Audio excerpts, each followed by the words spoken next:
మనకు దొరికే రైస్ ఎలా ప్రాసెస్ చేసి వడ్ల నుండి బియ్యంగా మనకు అందుతుందో మీకు తెలుసా? ఇప్పుడైతే చూసేద్దాం, వచ్చేయండి. ఇక్కడ చూడండి, ఫస్ట్ ఇక్కడ వడ్లు వేస్తారు. వడ్లు వేసాక ఇక్కడ ప్రీ క్లీన్ చేస్తారు. ప్రీ క్లీన్ అంటే స్టోన్స్ కానీ హస్ట్ కానీ రస్ట్ కానీ ఇలాంటివి ఏమైనా ఉంటే ఇక్కడ రిమూవ్ అయిపోతుంది. తర్వాత హల్లింగ్ అంటే వడ్లుకున్న పై పొట్టును తీసి బియ్యంగా మారుస్తారు చూడండి, ఆ ప్రాసెస్. ఈ హల్లింగ్ అయ్యాక మిల్లింగ్ చేస్తారు. మిల్లింగ్ అయిపోయాక తర్వాత పాలిషింగ్ అంటే ఏంటో తెలుసా మీకు?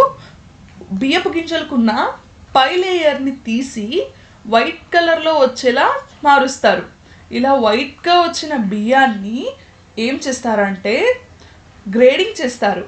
గ్రేడింగ్ అయ్యాక సార్టింగ్ అంటే నూకల్ని సపరేట్ చేస్తారు. నూకల్ని సపరేట్ చేశాక మన ప్యాకింగ్ చేసి స్టోర్ చేసి